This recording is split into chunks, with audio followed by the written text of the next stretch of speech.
నమస్కారం DTV news కి స్వాగతం. హెడ్లైన్స్ చూద్దాం.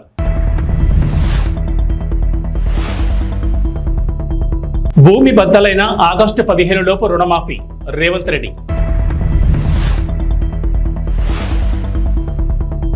నేడు పులివెందులకు జగన్ నామినేషన్. ఏపీ ఇంటెలిజెన్స్ డీజీగా కుమార్ విశ్వజిత్ నియామకం. తెలంగాణ ముఖ్యమంత్రి రేవంత్ రెడ్డి ఆసక్తికర వ్యాఖ్యలు చేశారు. నారాయణపేట జిల్లా మత్తూరులో జరిగిన కాంగ్రెస్ కార్యకర్తల సమావేశంలో సీఎం రేవంత్ రెడ్డి పాల్గొన్నారు. ఈ సందర్భంగా రేవంత్ రెడ్డి మాట్లాడుతూ కాంగ్రెస్ ఇచ్చిన 6 గ్యారంటీల్లో 5 గ్యారంటీలను అధికారంలోకి వచ్చిన 100 రోజుల్లోనే పూర్తి చేశామని చెప్పారు. 10 ఏళ్ల అధికారంలో ఉన్న కేసీఆర్ ఎన్నికల హామీలను నెరవేర్చలేదని మండిపడ్డారు. కేసీఆర్ చేసిన రుణమాఫీ బ్యాంకుల వడ్డీలకే సరిపోలేదని విమర్శించారు. ఆగస్టు 15 లోపు 2 లక్షల రైతు రుణమాఫీ చేస్తామని సేవాలాల సాక్షిగా తాను మాటిస్తున్నానని చెప్పారు. నిన్న మాట ఇచ్చిన 15 ఆగస్టు లోపల తప్పకుండా 2 లక్షల రూపాయల రైతు రుణమాఫీ చేసే బాధ్యత నాది.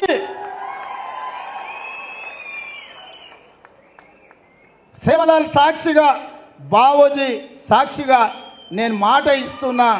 15 ఆగస్టు లోపల నేను మీ రైతు రుణమాఫీ చేస్తాను. హరీష్ రావు అంటున్నాడు నిన్న, చేయకపోతే రాజీనామా చేస్తావా అని. నేను హరీష్ రావుకు సూటిగా కేసీఆర్ సవాలు విసురుతున్నా. 15 ఆగస్టు లోపల రుణమాఫీ నేను చేస్తా.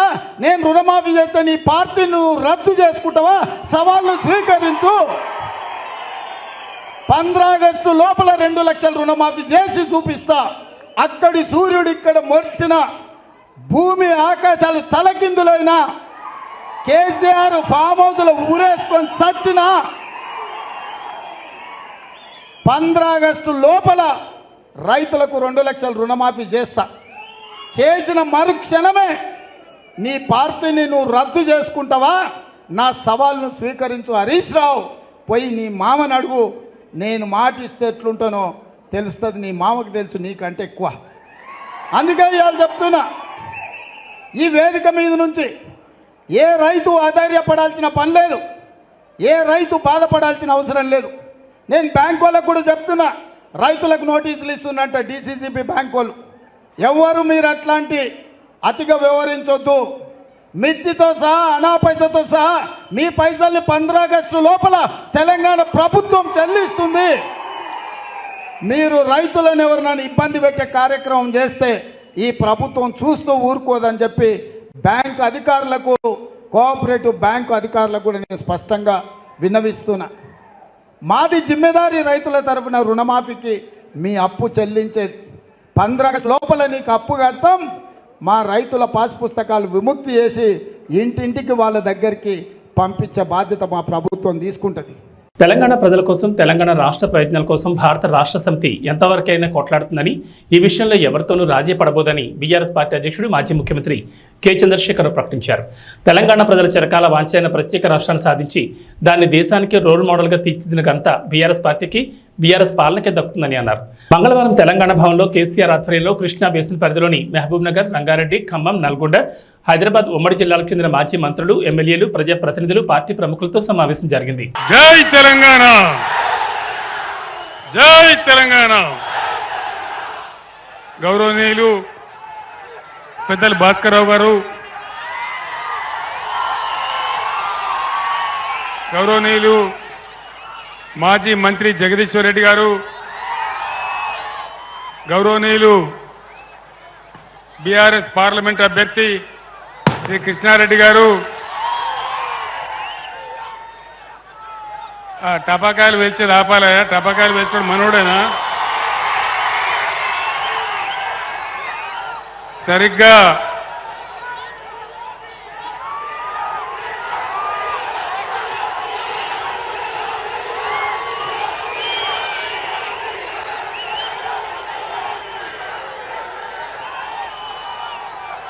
ఈనాటికి 21 సంవత్సరాల క్రితం నేను కోదాడ టు హాలియా పాదయాత్రలో భాగంగా మిర్యాలగూడకు రావడం జరిగింది. ఆనాడు కూడా నీళ్ల కోసమే పోరాటం, ప్రజల కోసమే పోరాటం. కూర్చోలే తెలంగాణకు మొదటి నుంచి నేటి వరకు ప్లీజ్ తమ్ముడు ఆగాలి మీరు. నో స్లోగన్స్ ప్లీజ్, నినాదాలు బంద్.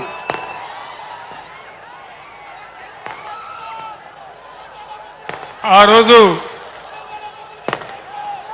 నాగార్జున సాగర్ కెనాల్ కింద మనకు నీళ్ళు ఇవ్వకుండా అన్యాయం చేస్తూ ఉంటే ఈ ప్రాంతం అంతా కూడా బావులు దవ్వే పరిస్థితి వస్తూ ఉంటే బాలాజీనగర్ వగైరా నుంచి వస్తూ నేరేడు చెర్ల మీదుగా నేను ఆనాడు మిర్యాలగూడకు రావడం జరిగింది. మీరందరూ కూడా ఆ రోజు నాకు భారీగా స్వాగతం పలికారు. ఈరోజు కూడా మళ్ళీ మా యువ తమ్ముళ్ళు, మహిళలు, అక్క చెల్లెళ్ళు పెద్ద సంఖ్యలో అపూర్వమైన స్వాగతాన్ని పలికారు. భాస్కరరావు గారు ఆ టపాకాయలు ఆపమని చెప్పండి బాబు.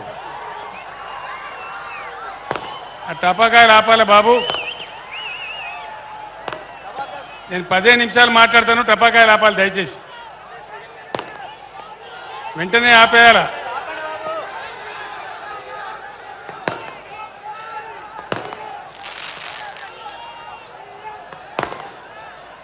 ఈరోజు పార్లమెంట్ ఎన్నికల సందర్భంగా మళ్ళీ మీ దర్శనానికి రావడం జరిగింది. ఏం జరుగుతూ ఉంది ఈ రాష్ట్రంలో? 4-5 నెలల క్రితం ధీమాగా ఉన్న రైతు ఈరోజు దిగాలు పడి చాలా బాధలో ఉన్నాడు. చెప్పేటోళ్ళు లేడా ఎవడు?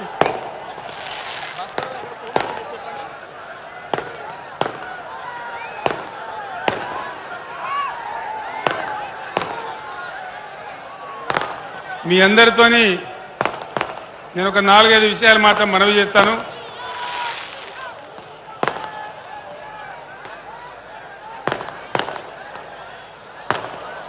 ఆనాడు నేను నీళ్ల కోసం, నిధుల కోసం, కరెంటు కోసం, మన ప్రజల కోసం ఉద్యమిస్తే 15 సంవత్సరాల పోరాటం తర్వాత బ్రహ్మాండంగా మనం తెలంగాణ రాష్ట్రాన్ని సాధించుకున్నాం.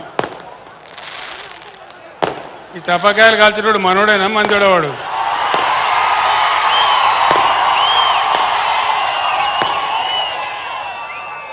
మనోడైతే అట్లా కాల్చాడు, మనోడు కాదా?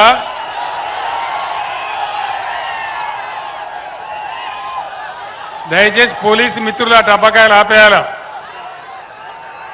అది ఎన్నికల నియమావళికి విరుద్ధం, ఆ విధంగా చేయకూడదు. నీళ్లు ఆనాటి నుంచి ఈనాటి వరకు మన పోరాటం నీళ్లు. తెలంగాణ బతికే నీళ్ల మీద పోరాటం. ఈరోజు జిల్లాలో మినిస్టర్లు ఉన్నారు. ఇరిగేషన్ శాఖ మంత్రి స్వయంగా ఇక్కడ ఉన్నాడు. వీళ్ళు దద్దమ్మలాగా పోయి నాగార్జున సాగర్ కట్ట మీద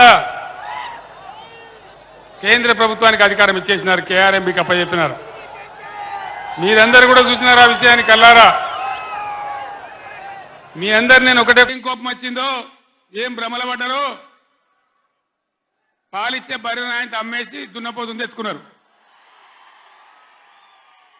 ఇక తర్వాత ఏం నడుతుందో 3వ నెల పోయినా నా కట్టె కాలే వరకు తెలంగాణకు అన్యాయం జరిగితే చివరి శ్వాస దాకా కూడా పులిలాగా లేచి కొట్లాడతా తప్ప పిల్లిలాగా ఉండను. ఎట్టి పరిస్థితులలో 600 ఏ విషయంలో కూడా తెలంగాణకు అన్యాయం జరగనివ్వను. కొట్లాడదాం. కృష్ణా జలాలు కేఆర్ఎంబి అంటే కృష్ణా రివర్ మేనేజ్మెంట్ బోర్డుకు భద్రపల్లాగబోయి అప్పచెప్పినారు ఈ గవర్నమెంట్. ఇది చిల్లర మల్లర రాజకీయ సభ కాదు, రాష్ట్ర ప్రభుత్వానికి కాదు, రాష్ట్ర నాయకులకు కాదు. ఇలా నీళ్లు వంచడానికి సిద్ధంగా ఉన్నటువంటి బ్రిజేష్ కుమార్ ట్రిబ్యునల్కు కానీ, కేంద్ర ప్రభుత్వానికి కానీ, కేంద్ర నీటిపారుదల మంత్రికి కానీ, మన నీళ్లు దొబ్బిపోదామనుకునే స్వార్థ శక్తులకు కానీ ఒక హెచ్చరిక. ఈ నల్లగొండ చెలో నల్గొండ సభ, చెలో నల్గొండ ఇయ్యంగానే పిక్క పిక్క సత్తుడు ఇజ్జత్ మానం పోతుంది రాబాయి. కేసీఆర్ బొబ్బ పెడితే ఏం చేస్తామంటే ఏం చేస్తామని చేతులు విసుకొని కాళ్ళు విసుకొని అర్జెంటుగా బడ్జెట్ పక్కకు పెట్టి శాసనసభలో తీర్మానం పెట్టింది. ఆ తీర్మానం కూడా చక్కగా లేదు, వాళ్ళ తెలివి సల్లారా. సాగునీళ్ళు తాగునీళ్ళు అని పెట్టినరు, కరెంటు ఉత్పత్తి పెట్టలేదు మళ్ళీ దానిలో. ఆ తీర్మానంలో కూడా అంత తెలివి తక్కువ తీర్మానం అది పెట్టి ఇక మామ అనిపించుకున్నారు. మేమంతా సిద్ధం బస్సు యాత్రతో రాష్ట్రాన్ని చుట్టి బుధవారం రోజు బస్సు యాత్రను ముగించిన ఆంధ్రప్రదేశ్ ముఖ్యమంత్రి వైసీపీ అధినేత వైఎస్ జగన్మోహన్ రెడ్డి పులివెందుల ఎమ్మెల్యే అభ్యర్థిగా నేడు నామినేషన్ దాఖలు చేయనున్నారు. మొదట సిద్ధం సభలు, ఆ తర్వాత మేమంతా సిద్ధం బస్సు యాత్ర ద్వారా రాష్ట్రం మొత్తాన్ని చుట్టేశారు జగన్. మూడో విడత ప్రచారానికి ఆయన సిద్ధమవుతున్నారు. ఈలోపు తన నియోజకవర్గం పులివెందులో నేడు ఎమ్మెల్యే అభ్యర్థిగా నామినేషన్ వేస్తారు. ఇప్పటికే జగన్ తరఫున Pulivendula municipal vice chairman YS Manohar Reddy ఒక సెట్ నామినేషన్ వేస్తారు. ఈరోజు మరో సెట్ని జగన్ స్వయంగా దాఖలు చేయనున్నారు. ఈరోజు వైఎస్ జగన్మోహన్ రెడ్డి గారి నామినేషన్ దాఖలు చేస్తాం. ఈరోజు మొదటి సెట్ ఒక సెట్, తర్వాత రెండో సెట్ ఆయన 25th వస్తున్నారు. ఇక్కడికి 25th రెండో సెట్ ఆయన దాఖలు చేస్తారు. ప్రజలు కూడా ఆయన మళ్ళీ రెండోసారి ముఖ్యమంత్రి చేయాలని కోరుకుంటారు చాలా మటుకు. మాకు తెలిసి కూడా 70% వరకు ప్రజలు ఆయన వైపే చూస్తున్నారు. కాబట్టి తప్పకుండా రెండోసారి ముఖ్యమంత్రి అవుతారనే కోరిక మా మనసులో ఉంది. తప్పకుండా రెండోసారి ఎదురు ముఖ్యమంత్రి చేస్తారు కూడా, దాంట్లో ఏం సందేహం కూడా లేదు.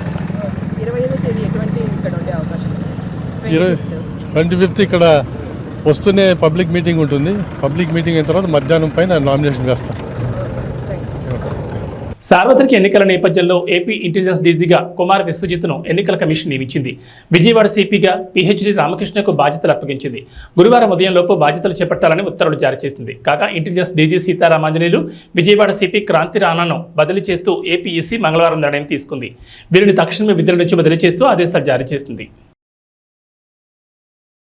ఫోన్ ట్యాపింగ్ కేసులో నిందితుల బెయిల్ పిటిషన్పై నాంపల్లి కోర్టు విచారణ జరిపింది.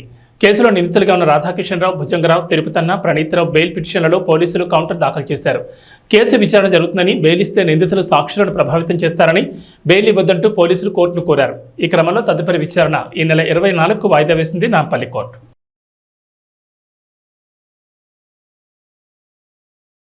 ఎన్నికల ప్రచార నిమిత్తం ప్రధానమంత్రి నరేంద్ర మోడీ వచ్చే నెల 3, 4 తేదీల్లో రాష్ట్రంలో పర్యటించనున్నారు. ఈ 2 రోజుల్లో కనీసం 4 లేదా 5 ఎన్డీఏ బహిరంగ సభల్లో ప్రధాని మోడీ పాల్గొనేలా సమాలోచనలు జరుగుతున్నాయి. అనకాపల్లి, రాజమహేంద్రవరం, విజయవాడ, రాయలసీమ ప్రాంతాల్లో ఒక్కొక్క ఎన్డీఏ సభ జరగనుంది. తెలుగుదేశం, జనసేన, భాజపా నాయకులు త్వరలో ప్రత్యేకంగా సమావేశమై ప్రధాని పాల్గొనే సభలు, రోడ్ షోలపై రూట్ మ్యాప్ ఖరారు చేస్తారని భాజపా ఉపాధ్యక్షుడు సూర్యనారాయణ దాస్ తెలిపారు.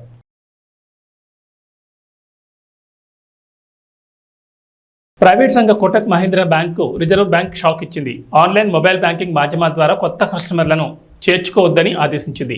అలాగే కొత్త క్రెడిట్ కార్డులను జారీ చేయకుండా ఆంక్షలు విధించింది. ఈ ఆదేశాలు తక్షణ అమల్లోకి వస్తాయి.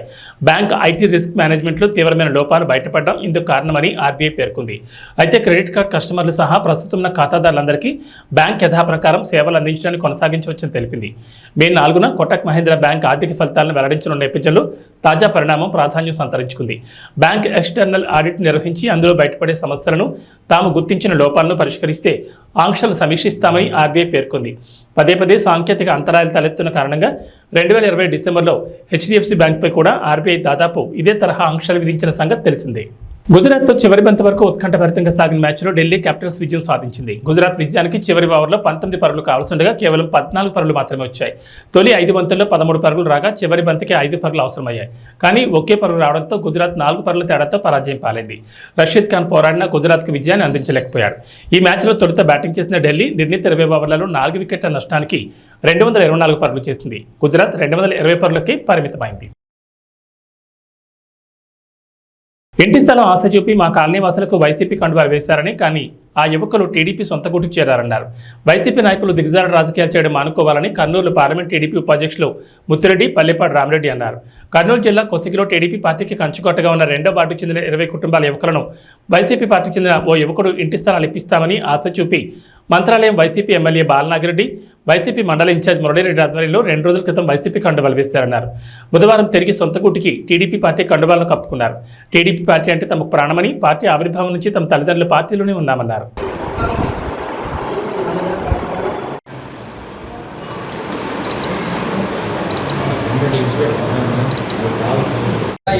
ఇరవై సంవత్సరాల నుంచి ఒక తెలుగుదేశం పార్టీ కొనగనగిరి అని అండగా ఒకే పార్టీగా కొనసాగింది. ఈ సమరంలో ఏదో చిన్న కారణం వల్ల ఏదో తెలుగుకున్నట్టు పొరపాటు జరిగింది. అది ఇప్పటి నుంచి అలా జరుపుకున్నట్ల మా కొనగనగేరు అనేది ఒక ఐకమత్యంగా, ఒక నిజాయితీగా, ఒక అండగా ఉండాలని, పక్కకి వెళ్తే పోమని ఈసారి మీ అందరికీ పార్టీ తరపు నుంచి మన బీసీకి రాఘవేంద్ర రెడ్డి కానీ మన బీసీ వాల్మీకి వచ్చిందనుకో మన దగ్గరుండి ఈరోజు మంత్రాలయం నుండి ఒక తెలుగుదేశం జెండా ఎగరేయాలని ఈరోజు మా పెద్దలందరూ కలిసి ఈ నిర్వహించడం జరిగింది. తెలుగుదేశం పార్టీకి మేము ఎప్పటికీ అండగా ఉంటాము. జై తెలుగుదేశం, జై చంద్రబాబు.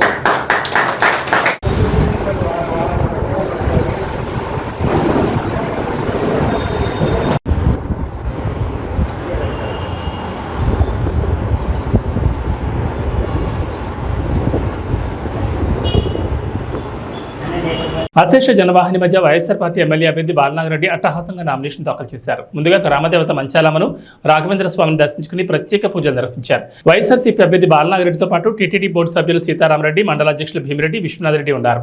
అనంతరం మంత్రాలయం నియోజకవర్గం నుంచి అన్ని మండలాల నుంచి పెద్ద ఎత్తున వైసీపీ శ్రేణులు, అభిమానులు, అనుచరులు, కార్యకర్తలతో పెద్ద ఎత్తున తహసీల్దార్ కార్యాలయం వరకు ఊరేగింపుగా వెళ్లి నామినేషన్ వేశారు. వైఎస్ఆర్ ఎమ్మెల్యే అభ్యర్థి బాలనాగిరెడ్డికి క్రేన్ గజమాలతో సత్కరించారు. డీఎస్పీ సీతారామయ్య ఆధ్వర్యంలో పెద్ద ఎత్తున పోలీస్ బందోబస్తు ఏర్పాటు చేశారు.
అన్ని వర్గాలు ఆయనకున్నాయి కాబట్టి వాళ్ళు చెప్పుకోండి బీసీలందరూ ఆ కోటేస్తారని. మీరు ఏమన్నా సాయం చేశాడో బీసీలకు అని చెప్తున్నాను. బీసీలకు కాదు ఆయన సాయం చేసింది ఆయన సొంత. రెడ్డి గారు వైఎస్ఆర్ కాంగ్రెస్ పార్టీ తరఫున ఎమ్మెల్యే అభ్యర్థిగా నామినేషన్ చేశారు. ఆ నామినేషన్ కార్యక్రమానికి అఖండ జనం 4 మండలాల నుంచి వైఎస్ఆర్ కాంగ్రెస్ పార్టీ అభిమానులు, నాయకులు, ఎంపీటీసీలు, సర్పంచులు, రైతు సోదరులు, రాంపురం రెడ్డి సోదరులు అభిమానులు అందరూ వచ్చి బ్రహ్మరథం పట్టారు నామినేషన్ వేసే సమయానికి. అది ఏంటంటే వైఎస్ఆర్ కాంగ్రెస్ పార్టీ జగన్మోహన్ రెడ్డి చేసిన సంక్షేమ పథకాలైతేమి, మన రాంపురం రెడ్డి సోదరులు స్వయాల ప్రతి ఒక్క ఫ్యామిలీకి మండలంలో 4 మండలం అంటే ఏమనేది జనజాతరలోనే తెలిసిపోయింది, జనమైంది. మనమంతా ప్రతి గ్రామాల్లో, వార్డుల్లో ప్రతి ఒక్క బూత్కి వెళ్ళి ఓటింగ్ శాతం పెంచి మన శాసనసభ్యులను భారీ మెజారిటీలో గెలిపించుకోవాలా.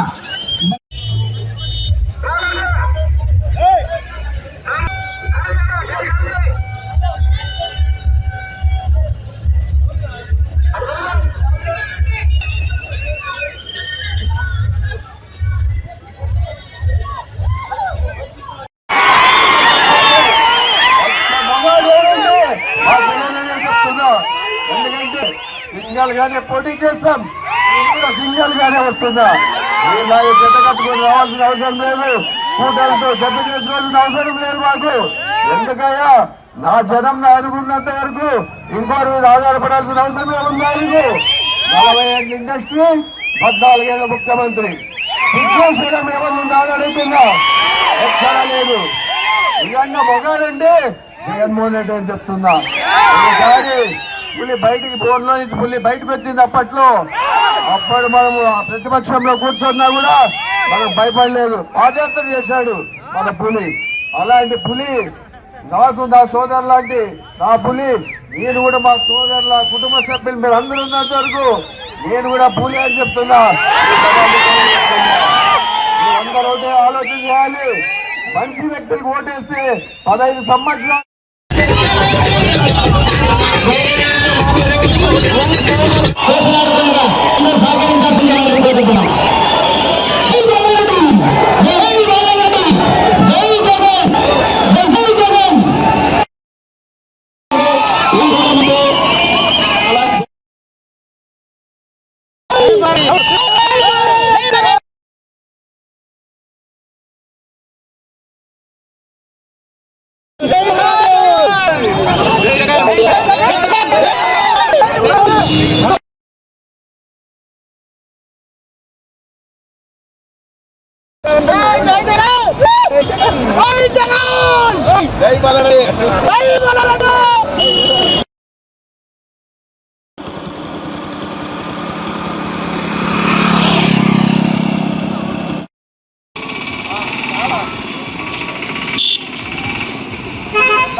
ఎమ్మిగనూరు నియోజకవర్గం ఉమ్మడి తెలుగుదేశం పార్టీ అభ్యర్థి డాక్టర్ బీవీ జె నాగేశ్వరరెడ్డి మిత్రపక్షాలైన ఎన్డీఏ కూటమి అభ్యర్థులతో కలిసి స్థానిక ఎమ్మిగనూరులో పట్టణంలోని తన స్వగృహంలో ఆత్మీయ సమావేశం నిర్వహించారు. ఈ సందర్భంగా మాట్లాడుతూ జగన్ రెడ్డి వదిలింది మెగా డిఎస్సీ కాదు, దగా డిఎస్సీ అని మండిపడ్డారు. రాష్ట్రంలో 50,892 ఖాళీలు ఉంటే 6,100 పోస్టులకే నోటిఫికేషన్ ఇవ్వడం నిరుద్యోగుల్ని వంచడమే అని పేర్కొన్నారు. డిఎస్సీ పేరుతో ఎన్నికలను దృష్టిలో పెట్టుకుని జగన్ రెడ్డి కొత్త డ్రామాకు తెరతీశారని పేర్కొన్నారు. ఆంధ్రప్రదేశ్ రాష్ట్రంలోని నిరుద్యోగుల్ని మరోసారి వంచడానికి జగన్మోహన్ రెడ్డి సిద్ధమయ్యాడని, రాష్ట్రంలోని యువత జగన్ మాటలకు మోసపోకుండా జాగ్రత్త పడాలని ఆయన వాపోయారు. జనవరి 1న జాబ్ క్యాలెండర్ విడుదల చేస్తానని 4.5 ఏళ్లు జగన్ చేసింది శూన్యమని పేర్కొన్నారు. మరి మేము అడుగుతున్నాం సూటిగా, గంజాయిని పెంచి కులాలు మాత్రం ఆ దేశంలో ఎక్కడ రాష్ట్రం నుంచే ఉన్నాయి. మీరు యువతని ఈరోజు మోసం చేసిన తీరు ఎలా ఉందంటే, ముద్దుల మీద ముద్దులు పెట్టి ఆ రోజు పాదయాత్ర చేసి, పాదయాత్రలో నేను మాట తప్పను మడమ తిప్పను అని చెప్పిన మీరు యువకులకు, ముఖ్యంగా రాష్ట్ర యువతకు క్షమాపణ చెప్పాల. మీరు చెప్పారు జగన్మోహన్ రెడ్డి గారు, మద్యపాన నిషేధం చేస్తాను. అదే రకంగా మద్యపాన నిషేధం చేసిన తర్వాత నేను ఎన్నికలకు పోయే ముందు ఏ ఊరికి పోయినా, ఏ వాడకు పోయినా, ఏ వార్డుకు పోయినా ఎక్కడా ఒక్క చుక్క మందు కనపడినప్పుడే నేను వచ్చి ఓటు అడుగుతానన్నారు. అంటే ఇంక ఎలక్షన్లకు నాకు తెలిసినంత మీరు నామినేషన్ కూడా వేయకూడదు. ముఖ్యమంత్రిగా మీరు నామినేషన్ ఏదైతే ఉన్నారో, ఎమ్మెల్యేగా రేపు శాసనసభకు నామినేషన్ వేయకూడదు. మీ పార్టీ ఎక్కడ కూడా నామినేషన్ వేయకూడదు. ఎందుకంటే మీరు మాట తప్పారు. ఈరోజు ఒక్క చుక్క నీళ్లు లేవు ఏ ఊరికి పోయినా, ఏ వార్డుకు పోయినా. కానీ తాగడానికి మందు మాత్రం ఏరులే పారుతా ఉంది. కాబట్టి ఒకటే డిసైడ్ చేసి చెప్తున్నాం, మేమందరం కూడా కౌంట్ డౌన్ ప్రారంభమైంది. జగన్మోహన్ రెడ్డి మీకు ఈరోజు 22 రోజులు. ఇంకా ఈ 22 రోజుల్లో కూటమి ఏదైతే ఉందో, ఇటు బీజేపీ మోడీ గారి నాయకత్వంలో, నారా చంద్రబాబు నాయుడు గారి నాయకత్వంలో తెలుగుదేశం పార్టీ, పవన్ కళ్యాణ్ గారి నాయకత్వం జనసేన, మేమందరం కూడా కూటమి అభ్యర్థులుగా కూటమి సహాయం తీసుకుని ఈరోజు ఎమ్మిగనూరు నియోజకవర్గం నుంచి ఒక సంకేతాన్ని పంపిస్తున్నాం. ప్రతి ఒక్కరం కూడా సమిష్టిగా పనిచేసి యువతని మోసం చేసిన ఈరోజు అంశం ఏమంటే, ముఖ్యంగా మెగా డిఎస్సి మీద మాట్లాడడానికి మేమందరం కూర్చున్నాం. యువతనే కాదు ప్రతి వర్గాన్ని మోసం చేసిన జగన్మోహన్ రెడ్డిని రాజకీయ సమాధి చేయడానికి మేమందరం ఐక్యతగా పనిచేసి ప్రతి ఒక్కరం కూడా రానున్న ఎన్నికల కురుక్షేత్రంలో ఎన్నికల రోజు వరకు ప్రతి ఒక్కరం సైనికుల్లో పనిచేసి ఇటు జన సైనికులు, బీజేపీ నాయకులు, కార్యకర్తలు, అదేవిధంగా తెలుగుదేశం పార్టీ కార్యకర్తలు, నాయకులు అందరం కూడా సమిష్టిగా పనిచేసి ఇక్కడ ఎమ్మిగనూరు నుంచి కూటమి అభ్యర్థి అయిన నన్ను జయనాగేశ్వరాన్ని విజయ పథాన ముందుకు తీసుకుపోతారని ఆశిస్తూ ఈ రాష్ట్రంలో మళ్ళీ ముఖ్యమంత్రిగా చంద్రబాబు నాయుడు గారిని అవ్వడం ఖాయం. ఎన్నికలకు మేము సిద్ధమని చెప్పే జగన్మోహన్ రెడ్డి నీ ఫ్యాన్ రెక్కలు విరగొట్టడానికి ప్రజలందరూ సిద్ధంగా ఉన్నారు. కూటమి అభ్యర్థులైనటువంటి మా అందరికీ 2 బటన్లు, ముఖ్యంగా ఒక బటన్ ఎమ్మెల్యే అభ్యర్థిగా జయనాగేశ్వర రెడ్డికి, ఒక బటన్ సైకిల్ గుర్తు, 2వ బటన్ సైకిల్ గుర్తు బస్తిపాటి కురవ నాగరాజు గారికి ఎంపీ అభ్యర్థికి వేసే విధంగా పోవాలని చెప్పి కోరుకుంటూ పేరు పేరున మీకు ధన్యవాదాలు చెప్తూ సెలవు తీసుకుంటున్నాను. ఏదన్నా కానీ రాష్ట్ర ప్రభుత్వం నిర్ణయం పేరుకు మేము హిందూ ధర్మాన్ని పాటిస్తాం. ఏమైనా చిన్న చిన్న సమస్యలు ఉంటే అంతర్గత మాట్లాడుకుని పరిష్కరించుకుంటాం. పార్టీ చూసుకుంటారు ఖచ్చితంగా. వాటిని సమయం ఉంది, మాట్లాడుతూ ఉన్నాం. కొన్ని వ్యక్తిగతమైనటువంటి వారు చెప్పడం జరిగింది, వాటి కూడా పార్టీ మాట్లాడి త్వరగా పరిష్కరిస్తారని చెప్పి నేను తెలియజేసుకుంటే, ఏదైనా ఒక జాతీయ పార్టీ బీజేపీ ఎంతో మందికి వ్యక్తిగతమైన మతభేదాలు ఉండొచ్చు, అనేక రకమైనటువంటి అవకాశాలు కూడా ఉండొచ్చు. కానీ ఒకసారి పార్టీ కేంద్రంలో నిర్ణయం తీసుకున్న తర్వాత, రాష్ట్రంలో కూడా నిర్ణయం అయిపోయిన తర్వాత దాన్ని కట్టుబడి శిరసా వహించిన బాధ్యత భారతీయ జనతా పార్టీ కార్యకర్తలు. జనసేన పార్టీ అధినేత అయినటువంటి పవన్ కళ్యాణ్ గారికి ప్రత్యేక ధన్యవాదాలు తెలియజేసుకుంటున్నాం. వారి కూటమి ఏర్పడడానికి శాయశక్తుల ప్రయత్నం చేయడం జరిగింది. ఎందుకంటే ఈ యొక్క రాష్ట్ర అభివృద్ధి కోసం, రాష్ట్రాన్ని పురోగతిలో తీసుకుపోవడం కోసం అనేక రకాలుగా పాదయాత్ర చేస్తున్నప్పుడు జగన్మోహన్ రెడ్డి గారు అనేక వాగ్దానాలు చేశారు. ఆ వాగ్దానాలు అనేకం కూడా నెరవేర్చినటువంటి పరిస్థితి. ఇంతకుముందు చెప్పినట్టు పెద్దలు ముఖ్యంగా మద్యం, తర్వాత ఇసుక సరళీకృతం చేస్తామన్నారు. తర్వాత ఉద్యోగులకు ప్రతి సంవత్సరం కూడా ఉద్యోగం యొక్క రిలీజ్ చేస్తామని చెప్పారు. ఇంతవరకు కూడా ఎటువంటి కూడా జరిగినటువంటి పరిస్థితి. కాబట్టి మనందరం కూడా ఆలోచించాలి. ఈరోజు రాష్ట్రాన్ని అభివృద్ధి పథంలో తీసుకుపోవాలంటే కేంద్రంలో నరేంద్ర మోడీ గారు ఏ విధంగా అయితే పరిపాలిస్తున్నారో, సబ్కా సాత్, సబ్కా వికాస్, సబ్కా విశ్వాస్ అనే లక్ష్యంతో వారి దేశాన్ని అభివృద్ధి పథంలో నడుపుతున్నటువంటి సందర్భాన్ని చూసాం. ఆయన అభివృద్ధి నచ్చే తిరిగి ఇంతకుముందు ఎన్డీఏలో ఉన్నటువంటి టీడీపీ గవర్నమెంట్ టీడీపీ వారు మళ్ళా రావడం జరిగింది. మరియు దానికి విశేష కృషి చేసినట్టు పవన్ కళ్యాణ్ గారు కూడా ముగ్గురు కలిసి ఈ రాష్ట్రాన్ని అభివృద్ధి పథంలో తీసుకుపోయే విధంగా ఈ యొక్క కూటమి ఏర్పడినటువంటి సందర్భం. అంతేకాదు మన ఆంధ్రప్రదేశ్ కూడా ఒక విజన్ ఉన్నటువంటి నాయకుడు చంద్రమోహన్ గారు, వారు ఖచ్చితంగా సీఎం అయితే అభివృద్ధి పథంలో వెళ్తుందని చెప్పి రాష్ట్ర ప్రజలు కూడా భావిస్తున్నటువంటి సందర్భం. ఇది డబుల్ ఇంజన్ సర్కార్ కావాలి. కేంద్రంలో కూడా రాష్ట్రంలో కూడా ఒకే ఒక ప్రభుత్వం ఉన్నట్లయితే ఖచ్చితంగా ఈ యొక్క రాష్ట్రం ఖచ్చితంగా అభివృద్ధి చెందుతుందని, ముఖ్యంగా పశ్చిమ ప్రాంతంలో ఉన్నటువంటి మనము అనేక సాగునీరు, తాగునీటి కష్టాలని మనం ఎదురు చూస్తా ఉన్నాం. వీటిని ఖచ్చితంగా నెరవేర్చే విధంగా, ఎందుకంటే కేంద్రంలో ప్రభుత్వం ఉన్నట్లయితే అనేక రకాలుగా సహాయ సహకారాలు ఉంటాయి. కాబట్టి ఈ కూటమిని ఖచ్చితంగా ప్రజలు ఆదరించి రాబోయే రోజుల్లో ఈ యొక్క ఆంధ్రలో నాకు ఈ అవకాశం ఇచ్చినట్టు మీ అందరూ కూడా ధన్యవాదాలు తెలియజేసుకుంటారు. ఏవీ బులెటిన్ విశేషాలు. నమస్కారం.